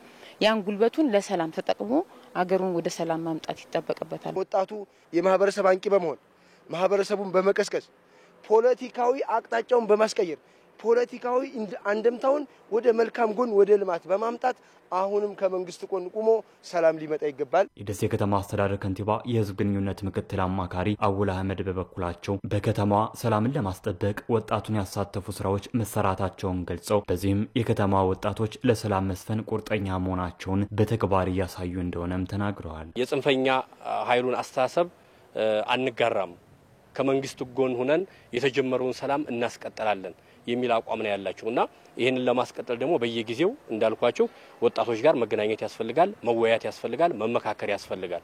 ስለዚህ በተለይ አሁን በሌሎች ቦታዎች ላይ ያሉ አጠቃላይ የጽንፈኛ ኃይሉ እንቅስቃሴ በሁሉ የተረዳ ወጣት ነው እንደ ደሴ ከተማ ያለው። እንደ አማራ ሚዲያ ኮርፖሬሽን ዘገባ በውይይት መድረኩ ከተማ አስተዳደሩ ለወጣቶች የስራ ዕድል ፈጠራ፣ ፖለቲካዊ ተሳትፎና በሌሎችም ወጣቶችን ተሳታፊና ተጠቃሚ የሚያደርጉ ተግባራትን ትኩረት እንዲሰጥ ተጠይቆ በእነዚህ ጉዳዮች ላይም ከተማ አስተዳደሩ እንደሚሰራም ተገልጿል። በሌላ ዜና በአማራ ክልል ተማሪዎችን ወደ ትምህርት ገበታቸው የመመለሱ ስራ ተጠናክሮ ሊቀጥል እንደሚገባ የክልሉ የፖለቲካ ፓርቲዎች የጋራ ምክር ቤት ጠይቋል። በክልሉ በፖለቲካ ግጭቶች ምክንያት ተማሪዎች ከትምህርት ገበታቸው መራቅ እንደሌለባቸውም እንዲሁ ተጠቁሟል። ሳሙኤል ወርቃየሁ ተጨማሪ አለው። በአማራ ክልል በጸጥታ ችግሮች ምክንያት ባለፉት ተከታታይ የትምህርት ዘመናት በሚሊዮኖች የሚቆጠሩ ህጻናት ከትምህርት ገበታቸው ውጭ ሆነው መቆየታቸውን መረጃዎች ይጠቁማሉ። የዘንድሮውን የ2018 የትምህርት ዘመን ለማሳያነት ብንወስድም በክልሉ ከ7.4 ሚሊዮን በላይ ተማሪዎችን መዝግቦ ለማስተማር የታቀደ ቢሆንም ይህ ዘገባ እስከተጠናከረበት ጊዜ ድረስ የተመዘገቡ ተማሪዎች ቁጥር 3.8 ሚሊዮን በላይ አካባቢ መሆናቸውን የክልሉ ትምህርት ቢሮ መረጃ ያመለክታል። በአማራ ክልል የሚንቀሳቀሱ የፖለቲካ ፓርቲዎች የጋራ ምክር ቤት ሰብሳቢ ተስፋው አለምነ በክልሉ የተፈጠረው የጸጥታ ችግር በትምህርት ዘርፉ ላይ እያሳደረ ስላለው ተጽዕኖ ሲገልጹ በፖለቲካ ግጭቶች ምክንያት ወደ ኋላ ተመልሰን ማስተካከል የማንችለው ስህተት በህፃናት ላይ እየተፈጸመ ነው ይላሉ። የፖለቲካ ግጭቶች የትኛውም አይነት ግጭቶች በአንድም ይሁን በሌላ መንገድ ሄደው በውይይት በድርድር መፈታታቸው የማይቀር ነው። ነገ ይፈታል፣ ይህ ችግር ይታለፋል፣ ይህ ችግር ይቀረፋል፣ ምንም ጥያቄ የለውም። ነገር ግን ከፈታነ በኋላ ወደ ኋላ መልሰን ማስተካከል የማንችለው በትምህርት ላይ ያለው ነው። በነገ ትውልድ እየፈረድን ያለ ነው። ስለዚህ ትምህርት ላይ የሚታዩ ስብራቶች እጅግ የሚያስደነግጡ የሚያንገበግቡ ናቸው። የፖለቲካ ትግል ትናንትም የነበረ ዛሬም ያለ ነገም ሊቀጥል የሚችል ነው። በፖለቲካ ትግል ውስጥም የሀሳብ ልዩነቶች ሊኖሩ ይችላሉ የሚሉት ተስፋውን አለምነ፣ ነገር ግን እነዚህን የሀሳብ ልዩነቶች የምንፈታበት መንገድ የሰለጠነ ሊሆን ይገባል ነው ያሉት። እንታገልለታለን ለምንለው ማህበረሰብ ቁሜለታለሁ ለምንለው ማህበረሰብ ከትምህርት ገበታው እንዲርቅ እያደረግነ የፖለቲካ ትግል አለ ማለት አይቻልም። በትውልድ ላይ ነው እየፈረድን ያለ ነው። የትውልድን እጣ ፈንታ ላይ እየወሰንና ያለ ነው። በእኛ አለመግባባት ፖለቲካችን ባለመሰልጠኑ ህፃናት ከትምህርት ገበታቸው እየራቁ ነው። ምናልባት አሁን ያለውን የፖለቲካ እንቅስቃሴ ሰበብ መደርደር ይቻል ይሆናል። ነገር ግን ህፃናትን ከትምህርት ገበታ ማስቀረት ምን ማለት ነው? በየትኛው መስፈርት ተቀባይነት የለው። ይህ መሆኑም ታዲያ መልሶ የድህነት አዙሪት ውስጥ የሚከት ስለመሆኑም ያነሳሉ። ከዓለም ጋር ልንቆራኝ የምንችለው ከዓለም ጋር ልንገናኝ የምንችለው ችግሮቻችን ልንፈታ የምንችለው እኮ በትምህርት ነው። ስለዚህ በትምህርት ገበታ ዛሬ ትውልዱ ራቀ ማለት ከዓለም እየራቅን ነው። ከዓለም ወደ ኋላ እየቀርን ነው። የሚያስቆጨን ድህነት አይደል እንዴ? የሚያስቆጭን ኋላ መቅረታችን አይደል እንዴ? ስለዚህ ከኋላ ቀረነትና ከድህነት ልንላቀቅ የምንችለው ትምህርት ነው። ስለዚህ በትምህርት ላይ ደግሞ አሁን አውዳሚ ተግባር እየፈጸምና ውጤት ልናመጣ አንችልም። በመሆኑም ቆም ብለን ልናስብ ይገባል። ተማሪዎች ወደ ትምህርት ገበታቸው ሊመለሱ ይገባል። ይህን በማድረጉ በኩልም ሁሉም ሊረባረብ እንደሚገባም ተናግረዋል። ይህን በማድረግ በኩል በአማራ ክልል የሚንቀሳቀሱ የፖለቲካ ፓርቲዎች የጋራ ምክር ቤትም የራሱን አቋም ይዞ እየሰራ ስለመሆኑም ገልጸዋል። የትኛውም ኃይል ምንም አይነት ምክንያት ሳይደረድር ትውልዱ ወደ ትምህርት ገበታው መግባት መቻል አለበት። የፖለቲካ ጥያቄውን በፖለቲካ ጥያቄ መድረክ ያምጣ፣ እንነጋገር፣ እንወያይ፣ ችግሮቻችንን እንፍታ። ትውልድ ግን ይማር። ትውልድን አንግደል። የትውልድን ነገ አንቅበር። ፖለቲካዊ ግብን ለማሳካት በሚል ህፃናት እንዳይማሩ ማድረግ ዓለም አቀፍ ወንጀል ነው። ስለዚህ እኛ በሰላማዊ መንገድ እንታገላለን ካልን፣ የማህበረሰብን ችግር እንፈታለን ካልን፣ ለማህበረሰቡ ሌላ ችግር ይዘን መቅረፍ የለብንም እና በአቋም ደረጃ ሁላችንም በተለያየ መንገድ ስንገልጽ ነው የቆየ ነው። የትኛውም የፖለቲካ ኃይል ጥያቄውን በሰላማዊ መንገድ እንዲፈታ የፖለቲካ ፓርቲዎች የጋራ ምክር ቤት አጥብቆ ይመክራል። በአማራ ክልል የሚንቀሳቀሱ የፖለቲካ ፓርቲዎች የጋራ ምክር ቤት ሰብሳቢ ተስፋውን አለምነህ መልእክት ነው።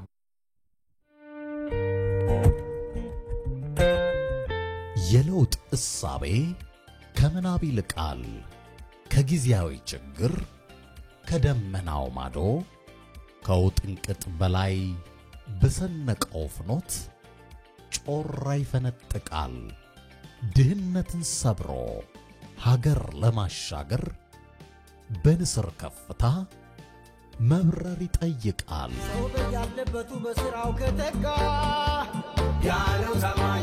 ለለውጥ ያበረ በአንድነት ተነስቶ ፈጠራን ያልማል። ጊዜን ተመክቶ የምናብ ትርጉሙ ድንቅ ነው በእውነት። የማድረግን አቅም የመከወን ብልሃት የፈጣሪን ጸጋ ማወቅ ነው መረዳት። ኢትዮጵያን ያሉ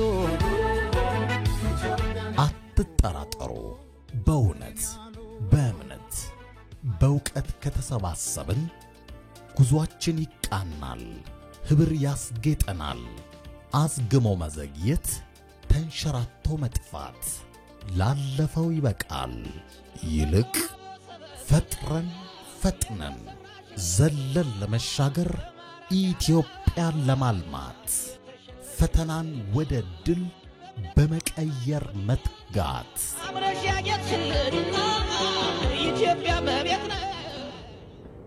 ዜና ኢትዮጵያ እንደቀጠለ ነው። ክቡራትና ክቡራን ተመልካቾቻችን አሁንም ወደ ቀጣዩ ዜናዎቻችን እናመራለን። በገብስ ዘር ብዜት በመሳተፍ ተጠቃሚ መሆናቸውን በሆለታ ከተማ አስተዳደር የሚገኙ አርሶ አደሮች ተናገሩ። በምርምር የተገኙ የተለያዩ ሰብሎችን ለአርሶ አደሩ ተደራሽ እያደረገ መሆኑንም የሆለታ ግብርና ምርምር ማዕከል ገልጿል። ይድነቃቸው ሰሙ አዘጋጅቶታል። ሞላ ለማያ ያቀርበዋል። በኦሮሚያ ክልል ሆለታ ከተማ አስተዳደር ወልመራ ነዋሪ የሆኑት ተዋቡ ድሪባ በገብስ ዘር ብዜት በመሳተፍ ለምግብ ፍጆታና ለገበያ እያቀረቡ መሆኑን ይናገራሉ። የተለያዩ የሰብልና ሌሎች ምርጥ ዘር እየቀረበላቸውና ተጠቃሚ እየሆኑ መምጣታቸውንም አርሶ አደሯ ገልጸዋል። እዚህ የሚዘራው ገብስ፣ ባቄላ፣ አተር፣ ድንች፣ ስንዴ ሁሉም እኛ ጋር ደርሶ ያው እየተሰራ ነው። ተጠቃሚ ነን። ለሀገርም ያው እየደረስን እየሸጥን ነው። እኔ በህይወቴ ያገኘሁት እውነት ለመናገር በፊት እኔ በጣም ድሃ ነበርኩኝ። ግን አሁን እዚህ ከመጣ ወዲህ በቃ መሬትም ዳብረዋል፣ አእምሮዬም ዳብረዋል። በቃ በጣም ደረጃ ትልቅ ደረጃ ላይ ነው ያለሁት። አሁን ልጆችን አስተምሬበታለሁ፣ ከብት ገዝቼበታለሁ። ይሁንና የዘር እጥረት አቅርቦትና የገበያ ትስስር ሊጠናከር ይገባልም ሲሉ ጠይቀዋል። ለፋብሪካ ቆንጆ አድርገን እንድናቀርብ አሁን በብዛት ብንዘራም ገበያ ከሌለ ምንም ዋጋ የለውም። ስለዚህ የገበያ ትስስር ቢፈጠርልን ቆንጆ ነው። በመንግስት በኩል በምርምር የተሻሻሉ የገብስ ዝርያ ተደራሽነትን ለማስፋት እየተሰራ መሆኑን የግብርና ባለሙያዎች ተናግረዋል። በርካታ የብቅል ዝርያዎችን አውጥተናል። የምግብ ዝርያዎችንም እንደ ብቅልና እንደ ምግብ ገብስ በአጠቃላይ 85 ዝርያዎች እንደ ሀገር ተለቀዋል። ከዛ ውስጥ 12 የምግብና 13 የብቅል ገብስ ይሄ ማዕከል ለቀዋል። እነዚህ የዝርያዎች በስፋት አርሶ አደሩ ጋር እንዲደርስ ተሞክሯል። አሁንም ጥረት እየተደረገ ነው ያለው። በቀጣይነትም የብቅል ፍላጎት እየሰፋ ነው ያለው። የተለያዩ የሰብል ዘሮችን ለአርሶ አደሩ የማስተዋወቅና የገበያ ትስስር የመፍጠር ስራ እየተከናወነ መሆኑን የወለታ ግብርና ምርምር ዳይሬክተር ድሪባ ሁንዴ ተናግረዋል። በቅርብ ያወጣነውንም ዝርያ በገበሬዎች ዘንድ እናስተዋውቃለን፣ ዘር እናቀርባለን። ለአባዢ ድርጅቶችን ይህን ገብስ አዲስ ዝርያ አቅርበንላቸው አባስተው ለገበሬዎች እንዲያቀርቡ እያደረገን ነው ማለት ነው። ይሄ ትልቅ እንትን ነው። በሌላ አንጻር ደግሞ እየሞከርን ያለነው ምንድነው ገበሬዎች ዘር አምራች እንዲሆኑ የዘር ምርት ቢዝነስ እንዲጀምሩ ማለት ነው። ዘራቸው ሰርቲፋይድ ሆኖ የዘር ጥራቱን የጠበቀ ዘር እንዲያመርቱ አንደኛ አሰራሩን እናስተምራቸዋለን። ማሟላት የሚገባቸውን ነገሮች እናስተምራቸዋለን። ከሬጉላቶሪው ጋር የዘር ጥራት ከሚያስጠብቁ መስሪያ ቤቶች ጋር እናገናኛቸዋለን። የዘር ቢዝነስ ሞዴሎችን ገበሬዎች እያስተዋወቅን እንገኛለን። በቀጣይም የምርምር ተደራሽነትን ለማስፋት በትኩረት ይሰራልም ተብሏል። ዜና ኢትዮጵያ ይቀጥላል። ተመልካቾቻችን አሁን ደግሞ ሪፖርተራችን በቀጥታ መስመር ተጨማሪ መረጃ ወደሚሰጥበት ጉዳይ ነው የምናልፈው። በ2017-18 የመኸር እርሻ ወቅት ከ20 ሚሊዮን ሄክታር በላይ መሬት በሰብል እንደተሸፈነ የግብርና ሚኒስቴር መረጃ ያመለክታል። ከዚህ ውስጥ ደግሞ 12.3 ሚሊዮን ሄክታር መሬቱ በኩታ ገጠም የለማ ነው። እዚህ ጉዳይ ላይ ተጨማሪ መረጃ የሚሰጠን ሪፖርተራችን ባዬ ሙላት ነው በቀጥታ መስመራችን ላይ ያለ። ባዬ እንዴት ቆይተሃል? የኩታ ገጠም እርሻ በኢትዮጵያ እየተስፋፋ መምጣቱ ለምርታማነት ያለው አስተዋጽኦ እንዴት ይገለጻል? እዚህ ላይ ያሉን መረጃዎች አጋራል። አመሰግናለሁ ማህሌትና አሸናፊ። በሀገራችን በሶስት ወቅቶች የሰብል ምርት ይመረታል። በተለይም ደግሞ የክረምት ዝናብን ተከትሎ የመኸር ወቅት ዋነኛው ነው። ሌላኛው የበልግ ነው። ሌላኛው ደግሞ አሁን በሀገራችን እየሰፋ የመጣው የመስኖ ልማት ነውና በእነዚህ ወቅቶች ሰፋ ያለ ወይም ደግሞ መጠኑ ከፍ ያለ የሰብል ምርት ይመረታል። በዋናውና በሀገራችን በርካታ አካባቢዎች የሰብል የሚመረትበትን የመኸር ወቅትን ብናነሳ በዚህ ዓመት ከ20 ሚሊዮን ሄክታር በላይ መሬት በሰብል እንደተሸፈነ ነው የግብርና ሚኒስቴር መረጃ የሚያመለክተው። አሁን ላይ ደግሞ በበርካታ አካባቢዎች ሰብሎቹ የደረሱበት ሁኔታ ነው ያለው። በተለይም ደግሞ የክረምቱ ዝናብ ለሰብል ወይም ለግብርና ስራ ምቹ መሆኑ የአፈር ማዳበሪያና የምርጥ ዘርን ጨምሮ ግብዓት መቅረቡ ደግሞ ሰብሉ በጥሩ ሁኔታ ላይ እንዲሆን አድርጓልም ነው የተባለው።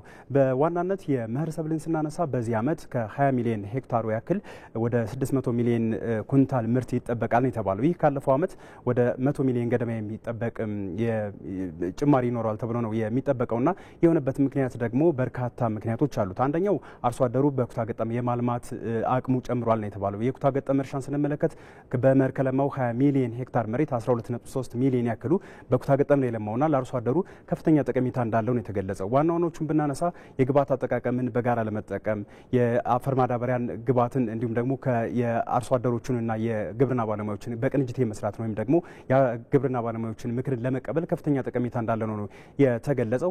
አርሶ አደሩ በኩታ ገጠም ሲያለማ የግብርና ሜካናይዜሽን ለመጠቀም ምቹ እንደሆነ ይህ ደግሞ ምርታማነትን ለማሳደግ ከፍተኛ ጠቀሜታ እንዳለው ነው የተገለጸውና የኩታ ገጠም እርሻ መስፋፋቱ ለግብርና ምርታማነት እድገት የራሱን አስተዋጽኦ እያደረገ ነው ተብሎ ነው የሚጠበቀው። እንግዲህ ባለፈው ዓመት በ2016-17 በ20 ሚሊዮን ሄክታር መሬት ታርሶ 505 ሚሊዮን ኩንታል ምርት ነው የተገኘው። በዚህ ዓመት ደግሞ ተመሳሳይ መሬት ሆኖ ነገር ግን ወደ 100 ሚሊዮን አካባቢ ጭማሪ ይጠበቃልና የሆነበት ምክንያት ደግሞ የኩታ ገጠም እርሻ መስፋፋቱ ነው የተባለው። የኩታ ገጠም እርሻ መስፋፋቱ ለአርሶ አደሩ የተሻለ ገቢ እንዲያገኝ የተሻለ ምርት እንዲያገኝ ከማስቻሉ ባለፈ ለሀገሪቱ ኢኮኖሚም የራሱን አስተዋጽኦ ያደርጋል።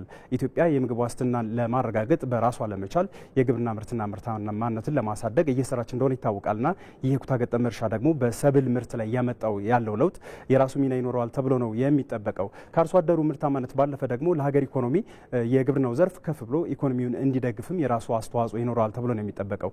ባለፈው ሳምንት ጠቅላይ ሚኒስትር አብይ አህመድ በሕዝብ ተወካዮች ምክር ቤት ለቀረቡላቸው ጥያቄዎችና ምላሽና ማብራሪያ ሲሰጡ የግብርና ምርት ባለፈው ዓመት 7.3 አጠቃላይ ለኢኮኖሚው እድገት አስመዝግቧል የሚል ምላሽ ሰጥተው ነበርና ይህ ደግሞ የግብርና ምርታማነትን አብሮ እንዲያድግ የራሱ አስተዋጽኦ አድርጓል ነው የተባለው። እንግዲህ አሁን ላይ የመኸር ሰብል እየተሰበሰበ ነው የሚገኘው በበርካታ አካባቢዎች በተለይም እንደ ስንዴ የመሳሰሉ ምርቶች እየተሰበሰቡ ነው። ለዚህ ደግሞ የመሰብሰቢያ ኮምባይነርን የመሳሰሉትን ጨምሮ የተጠቀሙ ነው። በኩታ ገጠም ማምረታቸው ወይም ደግሞ በኩታ ገጠም መስራታቸው እነዚህን ማሽነሪዎች እንዲጠቀሙ ይረዳቸዋል ተብሎ ነው የሚጠበቀው። መልካም እናመሰግናለን ባዬ ለመረጃ ጥሩ ቀን ይሁንልህ። ተመልካቾች በዝርዝር ወደምንመለከታቸው ጉዳዮች ተመልሰናል። በአርባ ምንጭ ከተማ በባለፉት ዓመታት በተለያዩ መስመሮች የተከናወነው የኮሪደር ልማት ስራ ከተማዋ ለኑሮ ምቹ ከማድረግ ባለፈ በቱሪዝም ዘርፍ ያላት አቅም እንዲነቃቃ ማድረጉ ነዋሪዎች ተናገሩ። በከተማዋ 10.5 ኪሎ ሜትር የሚሸፍን የኮሪደር ልማት ስራ በመከናወን ላይ ይገኛል። ሚካኤል ገዙ ነዋሪዎችን በማናገር ተከታዩን ዘገባ አሰናድተዋል። በአርባ ምንጭ ከተማ በተለያዩ አካባቢዎች ላይ የኮሪደር ልማት ስራ እየተከናወነ ይገኛል። ይህ አሁን የምንገኝበት ደግሞ ከባህል አዳራሽ እስከ አጂፕ የሚወስደው መስመር በመጠናቀቅ ላይ የሚገኝ ሲሆን የከተማዋን ገጽታ እየቀየረ ያለ ስለመሆኑ ነዋሪዎች ገልጸዋል። ኮሪደር ልማቱ በከፍተኛ ሁኔታ አርባ ምንጭ ላይ እየተካሄደ ያለ ነው። አንደኛ የአካባቢው ማህበረሰብ የጠበቀ፣ ሁለተኛ ተፈጥሮዋንም ጭምር ተጠቅመው ጥሩ ስራ የተሰራ ያለበት ነው እና ህዝቡም ደግሞ ናቹራሊም በተፈጥሮም ተባባሪ ህብረተሰብ ነውና አሁንም በትብብር ቀጣይ ሌሎች የሚሰሩትን ስራዎችም እየተሰራ ያለ ከተማ ነው አርባ ምንጭ። በጣም ቆንጆ ነው። በጣም ደስ የሚል ነው። መጀመሪያ እንዲህ አልነበረም። እኛ አካባቢ ለእግረኛ መንገድ አልነበረም። ኮሪደር ከገባ በኋላ ለእግረኛ መንገድ ወጥቷል። አረንጓዴው ምኑ ጋር በጣም ጽዱ ነው። በጣም ደስ ይላል። የኮሪደር መስመሩ የተለያዩ መሰረተ ልማቶችን ያካተተ ነው። እዚህ እንደምንመለከተው የእግረኛ መንገድ፣ የብስክሌት ማሽከርከሪያ እንደዚሁም ደግሞ ሌሎች የተለያዩ መሰረተ ልማቶችን ይዟል። በዚህም ለተሽከርካሪና ለሰዎች እንቅስቃሴ ምቹ ሁኔታን ፈጥሯል። ከአጂፕ እስከ ባህል አዳራሽ ድረስ ያለው የወደቀ ሰፈር ነበር። አሁን ተነስቷል። የመኪና የእግረኛ ሁሉ መንገድ ተሰርቶ ለውጥ ማለት ይሄ ነው። ስለዚህ በዚህ ቀጣይ ከዚህ የበለጠ እናያለን ብዬ ነው ማሰበው። አሁን ገና ከወዲሁ ሲሰራ አደጋዎች የቀነሱበት የሄዱበት ታይም ነው የሚታየው። የእግረኛ መተላለፊያዎችም ሰፋ ብሎ ማንጸባረቃው ምኑ ሁሉ ነገር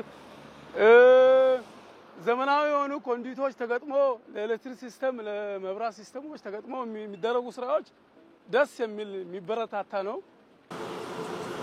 በባለፉት የለውጥ ዓመታት በተለያዩ የከተማ አካባቢዎች ላይ የተከናወነ የኮሪደር ልማት ስራ ከተማዋን ለነዋሪዎች ምቹ ከማድረግ ባለፈ በቱሪዝም ዘርፍ ያላት አቅም እንዲነቃቃ ማድረጉ ይገለጻል። የኮሪደር መስመሮችን ተከትሎም አዳዲስ የቢዝነስ እንቅስቃሴ የተስፋፋ መጥቷል። ድሮ አካባቢ ይሄ ቱሪዝም በጣም ከነበረበት ጨምሯል። አሁን ለምንድን ነው ጨመረው? አካባቢ ገጽታ ተለውጧል። እያንዳንዱ መንገዱ፣ ትራንስፖርቱ። ስለዚህ ይሄን በሚያይበት ጊዜ አሁን ጫሙና አባይ ልዛ ሀይቅ አለ። ባህል አዳራሽ አጂፕ ቆመን ታች እያዩ ነው አሁን ያለ ነው። ድሮ ማየት አንችልም ነበር። ስለዚህ አሁን ምንድነው ለውጡ? ኮሪዶሩ ስራው ሰው እየመጣ ነው፣ ቱሪዝም እየጎረፈ ነው። ስለዚህ ይሄ ለኛ ጠቀሜታ አለው። ቀደም ሲል ጠብቁን ወዳልናችሁ ዘገባችን ደግሞ እናልፋለን። በኢትዮጵያ በተለያዩ አካባቢዎች ባህላዊ የግጭት አፈታት ዘዴዎች አሉ። እነዚህ ሂደቶች በሀገር ሽማግሌዎች፣ በሃይማኖት አባቶች፣ በአባ ገዳዎችና ሌሎች ማህበራዊ መሰረት ባላቸው ሰዎች በመታገዝ ይፈጸማሉ። ከነዚህ ባህላዊ የግጭት አፈታት ዘዴዎች አንዱ በኦሮሚያ ክልል በገዳ ስርዓት መሰረት በአባ ገዳዎች የሚፈጸም ነው። ለመሆኑ በባህላዊ ስርዓቱ ውስጥ የሚፈጸመው መሐላ ምን ይመስላል የሚለው ልታስቃኘን ዛህራ መሐመድ ተከታዩን አዘጋጅታለች። ተመልካቾቻችን አሁን የምንገኘው ከአዲስ አበባ በቅርብ ርቀት ላይ በሸገር ከተማ መልካኖኖ ክፍለ ከተማ ነው። እዚህ የተገኘነው ደግሞ በኦሮሞ ባህል መሰረት እርቅ በሚካሄድበት ፍርድ ቤት ነው። ውስጥ ያለውን ነገር አብረን እንቃኛለን። መልካም፣ ስሜ ተሾመ ሞቱማ እባላለሁ። በሸገር ከተማ የመልካኖኖ ክፍለ ከተማ የባህላዊ ፍርድ ቤት ይግባኝ ሰሚ ሰብሳቢ ነኝ። ወደ ውስጥ መግባት እንችላለን። ለምሳሌ ይሄ ሽማግሌዎች ወይም አስታራቂዎች ወደ መድረክ ወይም ወደ ማስታረቅ ቦታ ከመሄዳቸው በፊት ገብተው እዚህ ከተወያዩ በኋላ ወደ መድረክ ወይም ወደ እርቅ ቦታ የሚሄዱበት የነሱ መቀመጫ ማረፊያ ክፍል ነው። ይሄኛው ክፍል ሀደ ሲንቄ ወይም ከአስታራቂዎቹ ጋር አብሮ የሚቀመጡ ሀደ ሲንቄ የሚባሉ ለብቻ ልብሳቸውን የሚቀይሩበት፣ በተለይም ሴቶች የግል ጉዳይ ሲያጋጥማቸው ወንዶች ፊት መናገር የማይችሉትን እዚህ ሀደ ሲንቄ ጋር ቀርበው ምስጢራቸውን የሚናገሩበት የሚያዳምጡበት ቦታ ለብቻ ክፍል የተሰጠበት ቤት ነው ማለት ነው። እነዚህ ባህል ዕቃዎች ሰዎች በልዩነት ሲመጡ ለማረጋገጥ መሐላ ይፈጽማሉ። መሐላ የሚፈጽሙበት ዕቃዎች ናቸው። ከዚህ በላይ ብዙ የመሐላ እቃዎች አሉ። ይማል ከተባለና ሰውዬው አምኖ የሚገባበት ከሆነ በእነዚህ ሙሉ እቃዎች መሐላ ያደርጋል። በተጨማሪ የሚያስፈልግ ከሆነ ግን ተጨምሮ ሌሎች እቃዎችም ከበድ ያሉ መሐላ ይደረጋል። እኛ ሽማግሌዎች አስታራቂዎች የምንቀመጥበት 5 የባህላዊ ወንበር አለ። እንደምታዩት 4 ወንድ፣ 1 ሀደ ሲንቄ፣ 4 አባ ገዳዎች ወይም አስታራቂዎች የሚቀመጡበት ወንበር ነው። 5ቱም የአባ ገዳ ምልክት የሆነ ቦኩ ወይም ብትር አሁን ያስኩት በእጄ አለ። የሀደ ሲንቄም ብትር አለ። ማንኛውም ሰው እዚህ ሲመጣ ቆሞ ሳይሆን ቁጭ ብሎ ነው ጉዳዩን የሚያስረዳ። በመጀመሪያ ሽማግሌዎች ወደ ጉዳዩ ከመግባታቸው በፊት በጸሎት ይጀምራሉ። ጸሎት ያደርጋሉ፣ ፈጣሪያቸውን ይለምናሉ እንዳይሳሳቱ። ከዛ በኋላ ነው ወደ ጉዳዩ የሚገቡት። ይሄ ቤት ራሱ ትርጉም አለው። እነዚህ ምሰሶዎች የገዳን ስርዓት ነው የሚገልጹ። 8 ናቸው እንዳየሽ ምሰሶዎቹ 8ቱ በገዳ ስርዓት አስተዳደር ውስጥ በየ8 ዓመት የአስተዳደር እርከን ይቀባበላል። ገዳ 5 ስርዓት አለው።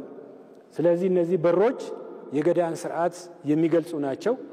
በዚህ በኩል ተበዳይ ይቀመጣል ወይም ቅሬታ ያለው ሰው ይቀመጣል። በዚህ ደግሞ የተከሰሰ ሰው ወይም ተከሶ የቀረበ ባለጉዳይ ግራና ቀኝ ይቀመጣሉ። ተቀምጠው ጉዳያቸውን ያስረዳሉ ማለት ነው ለሀገር ሽማግሌዎች። በዚህ መሰረት ጉዳያቸው ታይተው እንዲታረቁ ይደረጋል ማለት ነው። እግዚአብሔር ይስጥልን። በጣም አመሰግናለሁ። እግዚአብሔር ይስጥልን። በሰላም ግቡ። እናከብራቸዋለን፣ ወዳቸዋለን። ተመልካቾች አሁን ደግሞ ወደ ውጪ ዘገባዎቻችን አልፈናል። ወደ አሜሪካ በሚገቡ በውጭ እቃዎች ላይ የሚጣል ቀረጥ በሚመለከት የፌዴራል ጠቅላይ ፍርድ ቤት ሊሰጥ ባለው ታሪካዊ ውሳኔ ዙሪያ የአሜሪካው ፕሬዝዳንት ዶናልድ ትራምፕ አስተያየታቸውን ሰጥተዋል። ፕሬዝዳንቱ በሰጡት አስተያየትም ታሪፍን የመጠቀም ስልጣን ካልተሰጣቸው አሜሪካ በዓለም ዙሪያ ካሉ ሌሎች ሀገሮች በተለይም ከትላልቆቹ ጋር ሲነጻጸር ትልቅ ጉዳት ላይ ትወድቃለች ብለዋል። እድሉ ፈቀደ በዚህ ጉዳይ ላይ ተጨማሪ አዘጋጅተዋል።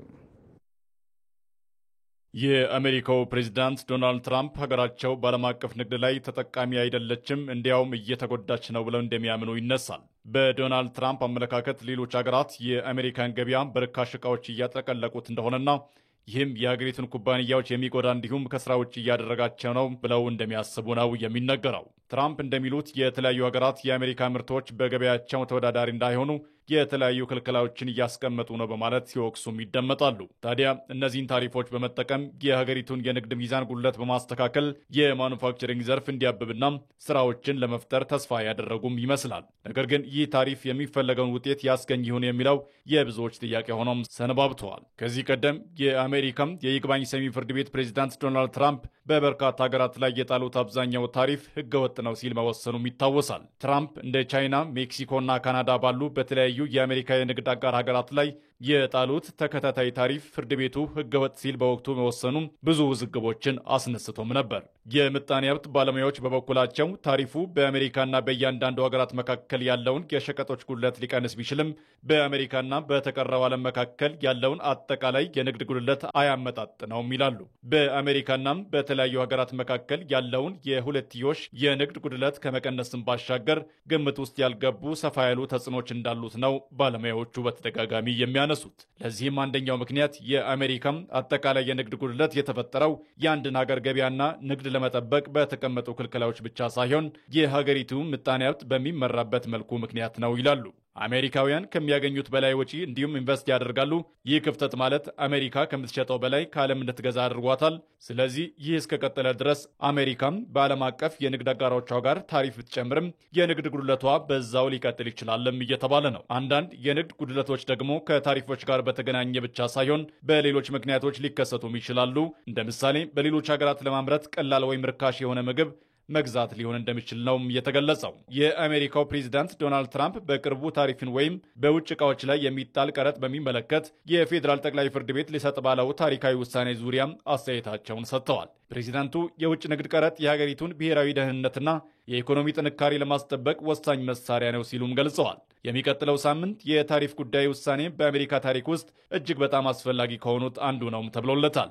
ፕሬዚዳንት ዶናልድ ትራምፕ ታሪፍን የመጠቀም ስልጣን ካልተሰጣቸው በዓለም ዙሪያ ካሉ ሌሎች ሀገሮች በተለይም ከትላልቆቹ ጋር ሲነጻጸር ትልቅ ጉዳት ላይ እንወድቃለንም ብለዋል። ጠቅላይ ፍርድ ቤቱ እየተመለከተ ያለው ጉዳይ የፕሬዚዳንቱን የስልጣን ወሰን የሚፈታተን ነው የተባለ ሲሆን የታሪፍ ተቃዋሚዎች ፕሬዚዳንቱ በዓለም አቀፍ የአደጋ ጊዜ ኢኮኖሚ ስልጣን ሕግ መሰረት ይህን ያህል ሰፊ የሆነ ታሪፍ የመጣል ሕጋዊ ስልጣን የላቸውም በማለት ክስ መመስረታቸውም ተሰምተዋል። ይህ ውሳኔም የአሜሪካ ፕሬዚዳንቶች የውጭ ንግድ ፖሊሲን ለመወሰን ምን ያህል ሰፊ ስልጣን አላቸው የሚለውን መሰረታዊ ጥያቄ የሚመልስ በመሆኑ ትልቅ የፖለቲካና የኢኮኖሚ አንደምታ ይኖረዋልም ተብለዋል። ፕሬዚዳንት ዶናልድ ትራምፕ ታሪፍ በመጠቀም ከቻይናና ከሌሎች ሀገሮች ጋር ፍትሐዊና ዘላቂ የንግድ ስምምነቶችን ለመደምደም እንደቻሉ በመግለጽ የፖሊሲያቸውን አስፈላጊነት አጽንኦት መስጠታቸውም ታውቋል።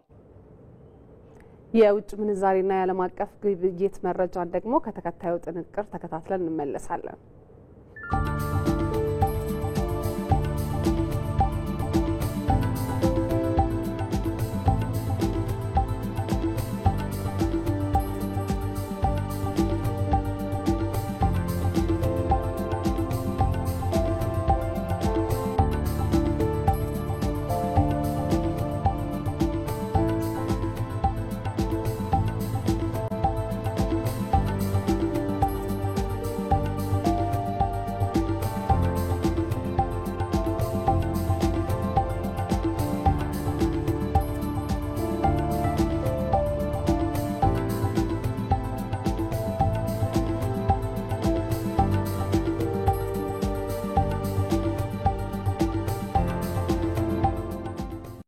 ወደ ስፖርት ዘገባችን አለፈን። የአውሮፓ ሻምፒዮንስ ሊግ የአራተኛ ዙር ጨዋታዎች ዛሬ ምሽት መካሄድ ሲጀምሩ ፓሪስ ሴን ጀርማ ባየር ሙኒክን ያስተናግዳል።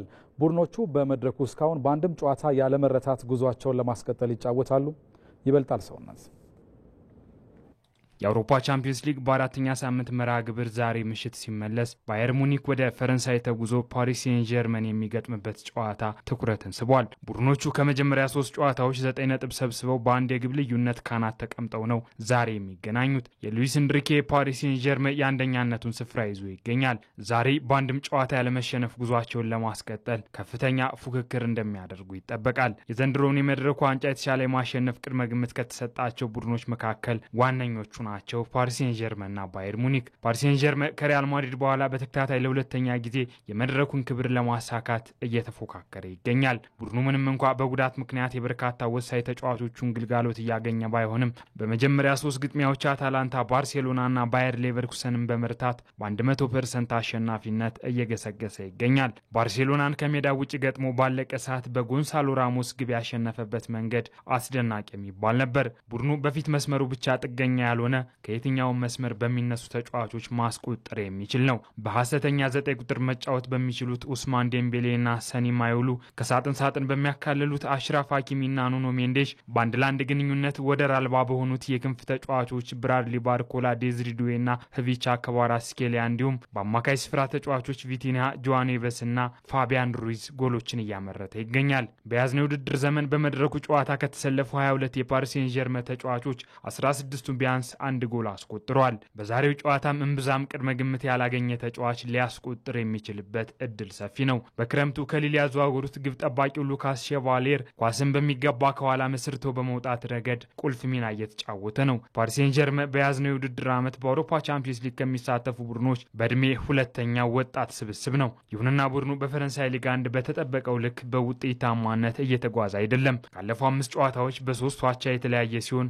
ማርሴይና ሎንስን በ2 ነጥብ ብቻ በልጦ ነው የደረጃ ሰንጠረዡ አውራ የሆነው። ቡድኑ በወሳኙ የዛሬው ግጥሚያ የዴዝሪ ዱዌን ግልጋሎት በጉዳት ምክንያት አያገኝም። ብራድሊ ባርኮላ በቦታው በቋሚነት እንደሚጀምር ይጠበቃል። በክረምቱ በ63 ሚሊዮን ዩሮ ከቦርንመዝ ያዘዋወሩት ኤልያዛ ባርኒም በቅጣት ምክንያት አይሰለፍም። ዩክሬናዊው ተከላካይ ባየር ሌቨርኩሰንን 7-2 ባሸነፉበት የሶስተኛ ዙር ጨዋታ ክርስቲያን ኮፋል ላይ በሰራው ጥፋት ቀይ ካርድ በመመልከቱ ነው ዛሬ የማይሰለፈው። የባየር ሙኒክ አሰልጣኝ ቪንሰንት ኮምፓኒ ቅዳሜ ዕለት ባየር ሌቨርኩሰንን 3-0 በረቱበት የሊግ ጨዋታ ወሳኝ ተጫዋቾቻቸውን አሳርፈዋል። የፊት መስመር ተጫዋቾቻቸውን ሃሪኬን፣ ሚካኤል ኦሊሴና ሉዝ ዲያዝን ዲያዝን ከተጠባባቂ ወንበር በማስነሳት አጫውተዋል። ባየርን ለመጨረሻ ጊዜ የተሸነፈው በዛሬ ተጋጣሚው በፓሪስ ሴን ዠርመን ነበር። በክረምቱ 2-0 በተረታበት የክለቦች ዓለም ዋንጫ የሩብ ፍጻሜ ጨዋታ ባየርን ዛሬም አሸንፈው በሁሉም ውድድሮች እያደረገ ያለውን እጅግ አስደናቂ ግስጋሴ እንደሚያስጠብቅ የተሻለ ግምት አግኝቷል።